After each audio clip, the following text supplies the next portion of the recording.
그렇게 이제 히틀러는 굉장히 오만하게 추진력이 좋았던 사람이에요. 계획한 대로 다 만들고. 근데 보니까 옆 나라에서 무솔리니가 정권을 잡았단 말이야. 구테타로. 근데 구테타를 잡는 과정을 보니까 독일하고 상황이 비슷해.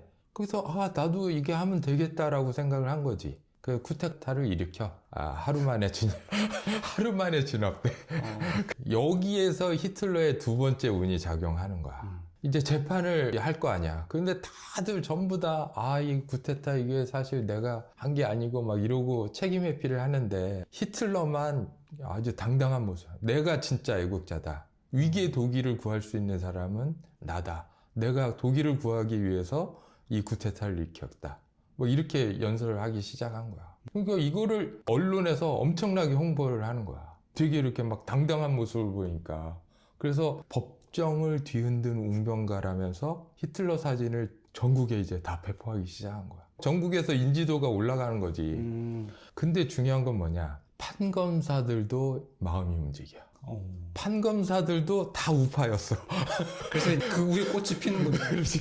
이 판검사들이 아니 그 구테타를 히틀러가 주도해가지고 경찰도 5명 죽고 그 다음에 그 돌격 때도 15명 죽고 그래서 20명이 죽었는데 이렇게 많이 죽었는데도 히틀러가 9개월 만에 가석방으로 풀려. 권력을 견제해야 할 사법부가 스스로 정치적 열망에 감염돼서 이 괴물에게 날개를 달아준 거지.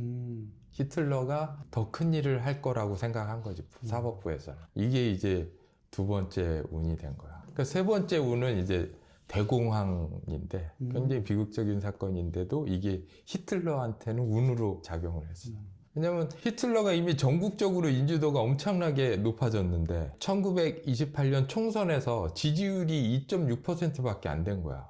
인지도가 정당 지지율로 바뀌지는 않았지. 그런데 29년에 뭐가 발생하냐? 경제 대공황이 발생. 경제 대공황이 되게 미국에서 일어난 증권 폭락, 실업자 급증, GDP 폭락 이런 사건인데 미국이 이런 상황이 되니까 빌려준 돈을 다 회수한 거야. 독일은 당시에 1차 세계대전 패전국이라 배상금을 갚느라고 돈을 엄청 빌렸단 말이야. 전쟁에 패했기 때문에.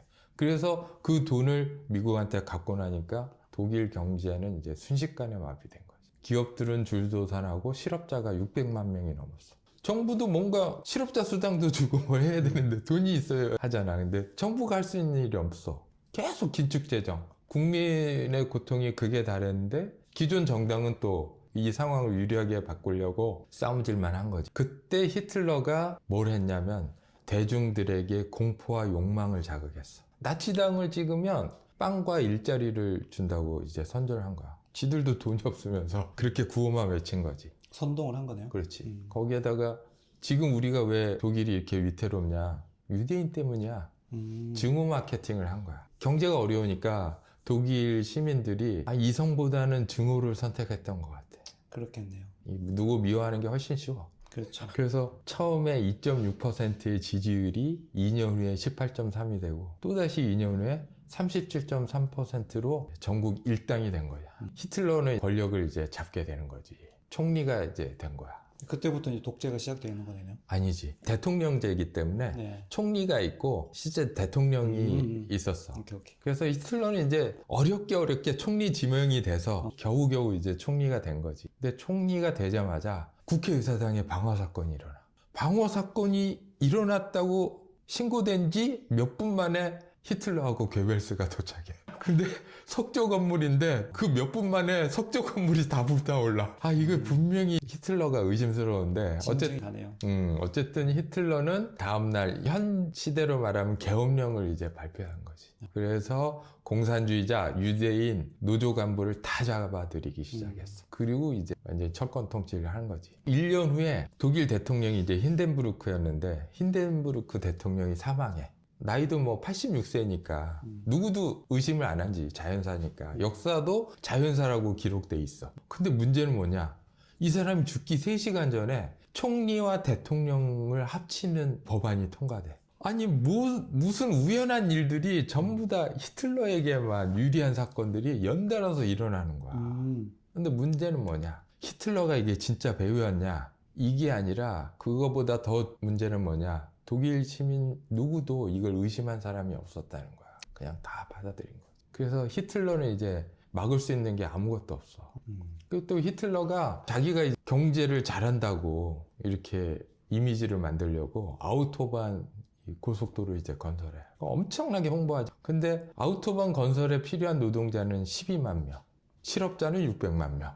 그러니까 2%가 뭐 이렇게 고용됐다고 해서 독일 경제가 이제 체감적으로 활성화되는 거 못 느낄 거 아니야. 내수 시장을 활성화했어야 되는데 내수 시장을 활성화한 돈도 없고 이러니까 군수품을 만든 거야. 독일의 기업들을 이용해서 내수 시장은 소비자가 일반 시민들이지만 군수품은 소비자가 정부였기 때문에 정부는 이게 어음으로 돈을 줄 수가 있는 거지. 나중에 거둘 세금을 미리 땡겨다가 이제 지불을 한 거지.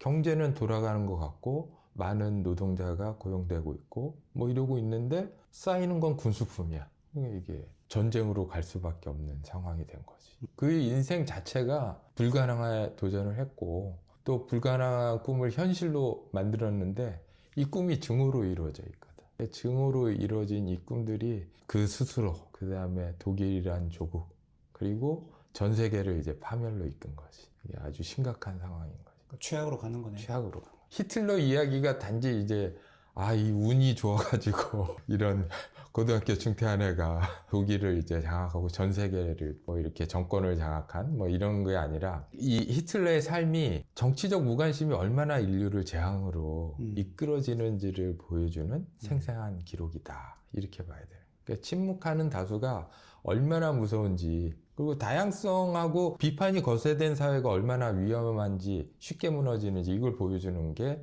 이제 독일의 히틀러의 이야기인 거지. 선동의 무서움도 있네요. 그렇지. 우리도 똑같아. 우리도 뭐 이성적인 판단보다 또 혐오와 공포를 조작하는 거에 이제 정치를 그렇죠. 득세하는 그런 것도 있고. 그러니까 사람들은 이제 복잡한 지시보다는 비이성적인 무관심을 더 편하게 생각하거든.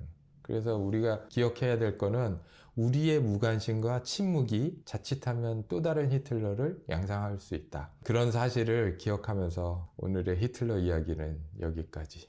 네, 재밌었습니다. 오케이. 고맙습니다.